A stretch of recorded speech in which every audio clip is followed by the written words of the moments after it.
किसी में तुम दोष करते हो, चाहे बहू है या सासू है, तो तुम अपने चित्त को ही मलिन करते हो।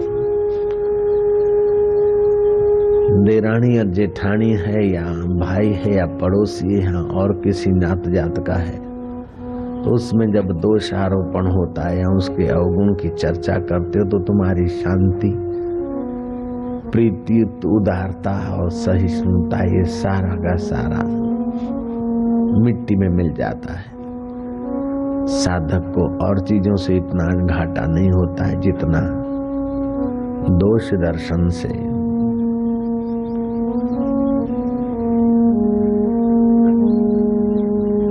काम आना साधक नहीं चाहता मैं काम में, गुरु में, क्रोध में, गुरु में, लोभ में या चिंता में चूर हूं, लेकिन हो जाता है, ये उसकी विवशता है। लेकिन निंदा करना उसकी व्यवस्था नहीं है, या छल करना उसकी व्यवस्था नहीं है। छल करे न करे उसकी मर्जी की बात है। कपट करे न करे उसकी मर्जी की बात है। काम, क्रोध, लोभ ये तो आवेग है, बेचारा फिसल जाता है, लाचार है। लेकिन निंदा करना ये आवेग नहीं है। निंदा करो न करो। तुलसीदास ने कहा, सुनो तात माया कृत गुण और दोष अनेक। इस माया के जगत में जहां देखोगे गुण और दोष अनेक दिखेंगे,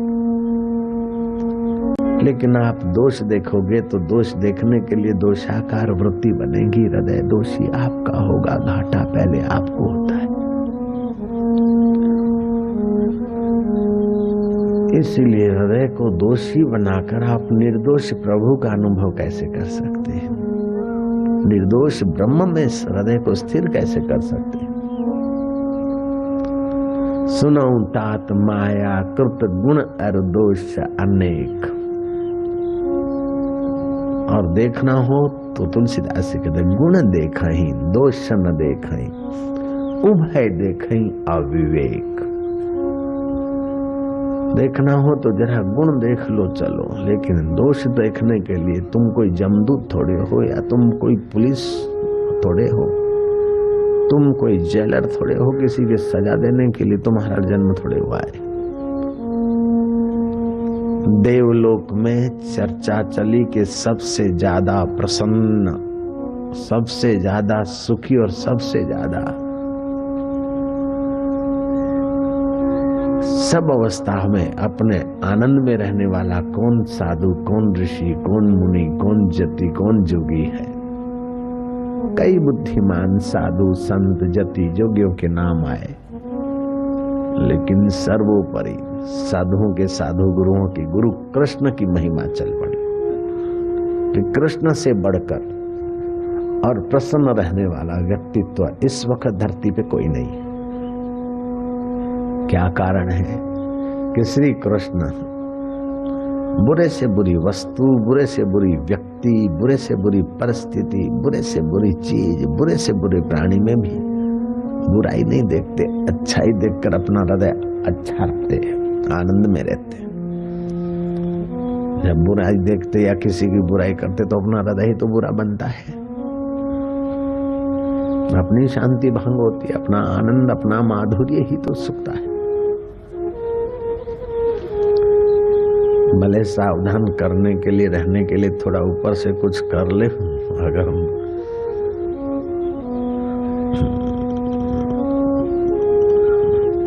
कोई कुटुंब का या कोई समाज का अगुवा है तो, लेकिन राग द्वेष से प्रेरित होकर नहीं, तटस्थ रहे।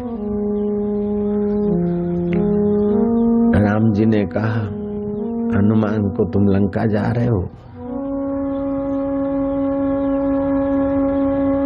काम अपना हो लेकिन हित रावण का हो, ऐसा सोचना। पत्नी ले गया है रावण, उसका भी राम जी अहित नहीं चाहते, काज हमारा हितता को। कैसी है आत्मदृष्टि श्री राम की, ऐसे ही श्री कृष्ण की आत्मदृष्टि। का वर्णन हुआ। स्वर्ग में देवता को संदेह हुआ, श्री कृष्ण ग्वाल मित्रों के साथ जहां से पसार होने वाले हैं, देवता वहां कुत्ते का रूप लाकर उस गली में लेट गया। कुत्ता ऐसा कि पूंछ कटी, घाव पड़ा है, मक्खियां बिनबिना रही, होठ फटे, आंख फटी। उस कुत्ते को देखकर, दुर्गंध वाले कुत्ते को देखकर कई ग्वाल गोपियां नाक दबोच के निकल रहे हैं। एक ग्वाल ने तो कह ही दिया, कृष्ण ये कितना अभागा प्राणी है, कितना पापी जीव है, शरीर में घाव पड़े और कीड़े खदबदा रहे,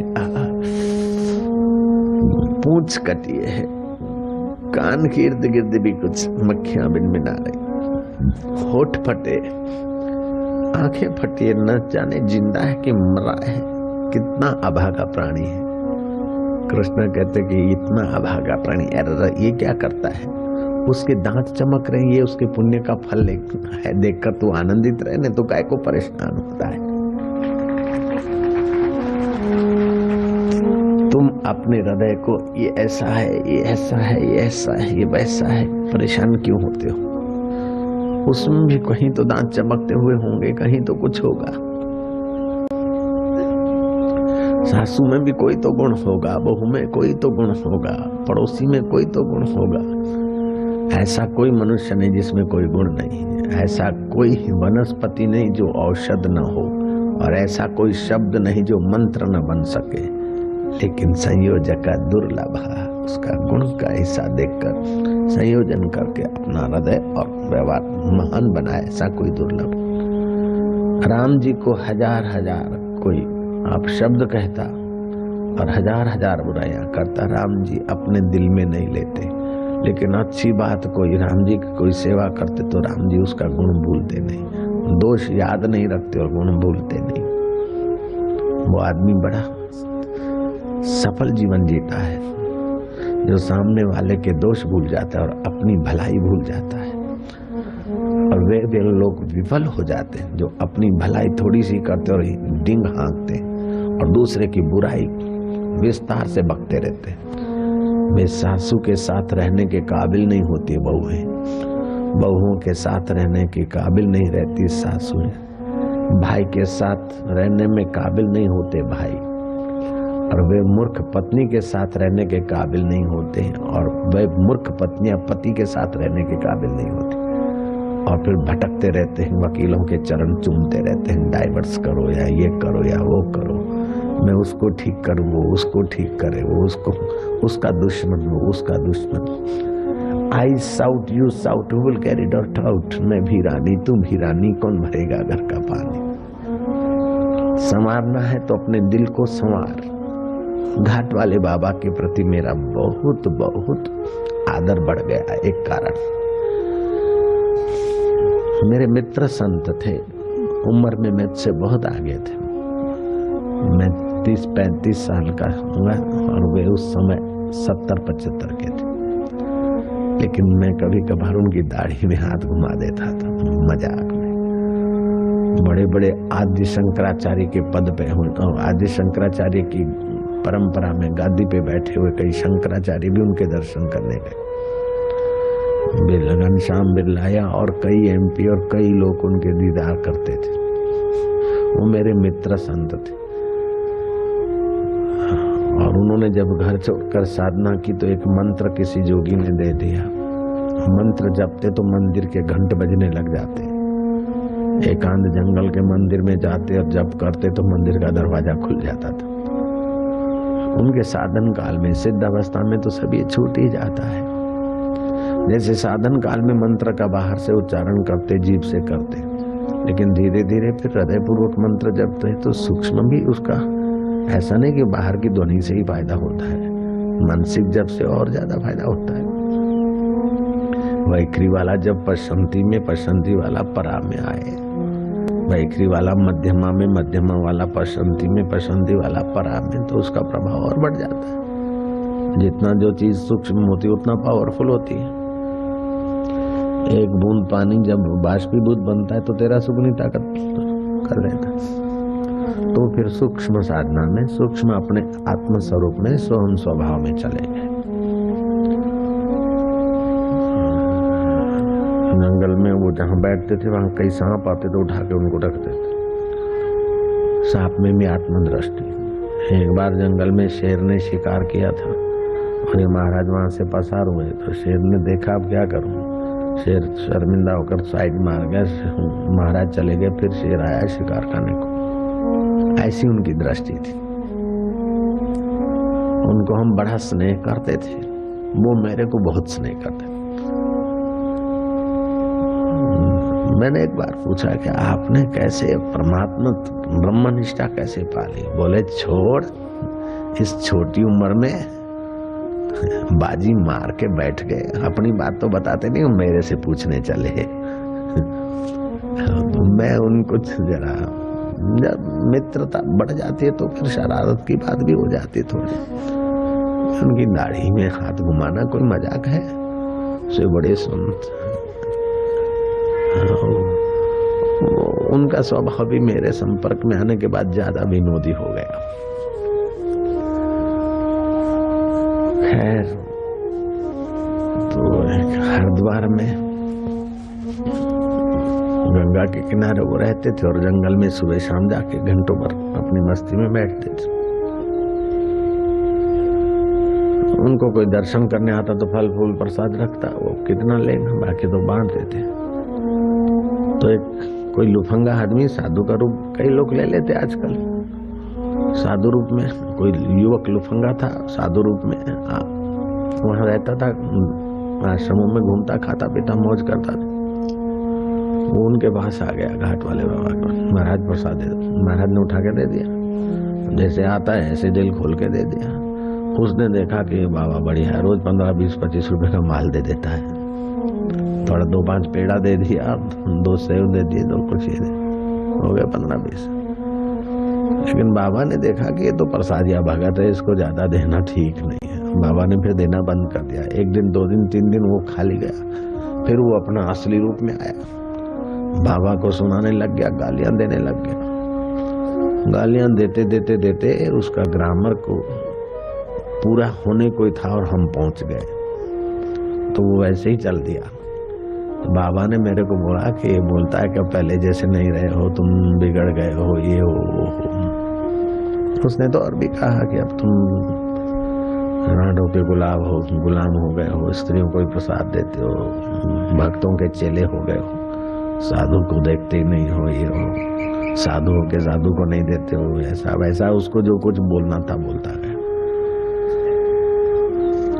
मैंने उनसे पूछा कि महाराज, वो 2 पैसे का आदमी और शंकराचार्य और बिरला और दूसरे MP और कई हमारे जैसे संत आपके पास आते, आपका इतना आदर, फिर ये 2 पैसे का आदमी इतना लोगों के सामने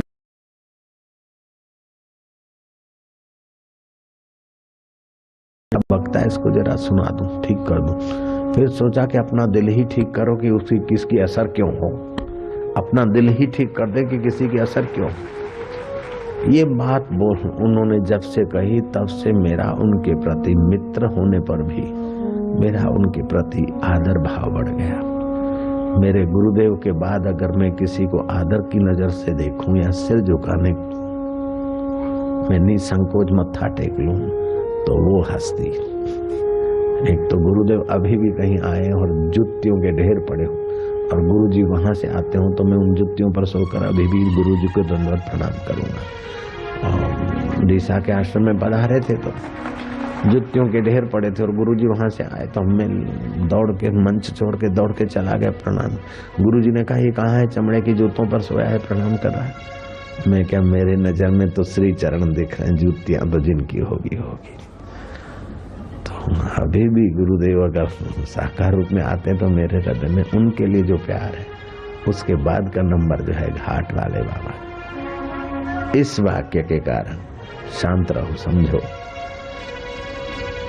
तो इन महापुरुषों के अनुभव को आप अपना अनुभव बनाने की कोशिश करो कि अपना हृदय किसको कब तक सुनाते रहोगे, किसको कब तक ठीक करते रहो। आप अपना हृदय ऐसा करो कि उनकी बातों की असर ना हो। आप अपना हृदय झंझट प्रूफ बनाइए। बाबा जी क्या करे, भाई से नहीं बनती है, भाई बार बार ऐसा ऐसा बोलता है, भाई से अलग हो जाओ।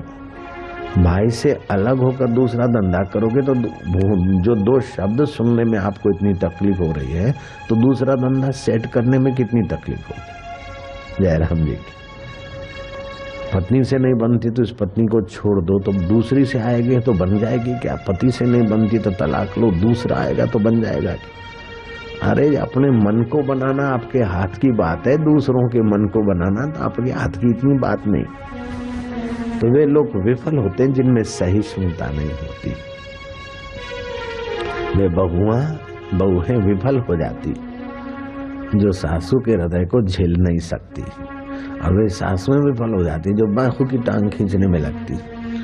तो ऐसा होते होते दोनों में से एक भी अगर बुद्धिमान हो तो झगड़ा शांत हो सकता है, लेकिन दोनों जब बेवकूफी पर उतर आती हैं तब पिता और पुत्र में भी पार्टीशन हो जाता है, भाई भाई में पार्टीशन हो जाता है, पड़ोसी पड़ोसी में पार्टीशन हो जाता है।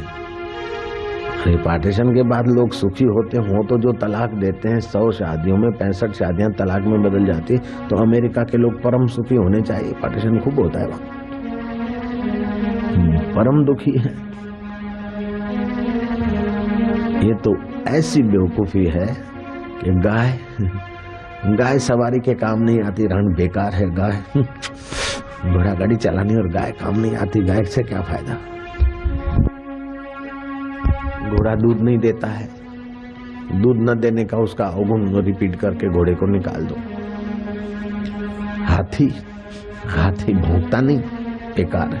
और कुत्ता सवारी के काम नहीं आता है, लेकिन मूर्ख कुत्ता से सवारी का काम मत ले। कुत्ता में जो गुण है उससे वो ले ले, हाथी से ले ले। गाय में जो गुण है गाय का ले ले। कुछ तो गुण है गाय में, लेकिन उल्टी खोपड़ी के ये नहीं किया, मेरी सासू ने ऐसा करा, मेरी बहू में ये नहीं है, वो नहीं, लेकिन जो है उसका तो फायदा ले। तो ईश्वर प्राप्ति का एक सुंदर सरल और अकाट्य सिद्धांत है कि आपके अंदर सही शून्यता होनी चाहिए, सहन शक्ति को बढ़ाइए। दूसरी बात, ईश्वर को पाने की तीव्रता जगाइए। और तीसरी बात, भगवान के नाम का जप भले वैखरी में करिए, मध्यमा में करिए, पशंति में करिए, जप बढ़ाए। चौथी बात, भगवान के स्वरूप का ध्यान। और पांचवी बात, भगवान को पाए हुए महापुरुषों का सानिध्य और उनकी सीख को बस अपने जीवन में उतारे, यूं काम बन जाए। यूं ऐसा नहीं है कि हम कोई दूध के दोए हुए, हम भी कई बार फिसले, कई बार हमको भी गुस्सा आया होगा। ऐसा कोई बात नहीं कि हमने जो बातें बताई तो हम बताएंगे तो अपनी अच्छी बातें बताएंगे। जयराम, कोई भी बात बताएगा तो अपनी अच्छी बताएगा, अपनी वीक बात क्यों बताएगा मंच पे बैठ के? जयराम जी की तो हम कोई दूध के धोए हुए नहीं है बाबा, हमारे से भी गलतियां हो जाती है। गुरु भाई के लिए हमारे मन में भी कभी नाराजी आ जाती है, गुरु जी में कभी कुछ हुए, तो सब ऐसे चलता है, लेकिन सावधानी रखते तो काम बन जाता है। महापुरुषों के उपदेश की जरा महापुरुषों के अनुभव की और उपदेश की जब चोरी कर लेते हैं तो आप शहंशाह बन जाते। जयराम जी की महापुरुषों के अनुभव की, जैसे घाट वाले के अनुभव की मैंने चोरी कर ली, मेरे को बहुत फायदा हुआ। महापुरुषों के अनुभव को आप चुरा लो, और चुरा लोगे तो वो राजी होंगे, नाराज नहीं होते। महापुरुषों को ठग लो बस। संतों को ठगने में मैंने संतों को खूब ठगा, और वे संत कृपालु है मुझ पर। जिसमें से जिस संत में से जो सीख लिया, जो गुण मिल गया, हमने ले लिया, चुरा लिया उनका।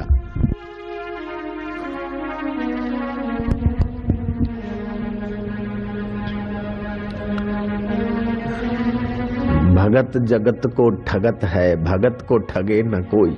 एक बार जो भगत ठगे तो अखंड यज्ञ फल हो। नारद जी भक्त थे, भक्त का मतलब है जो ईश्वर से विभक्त न हो।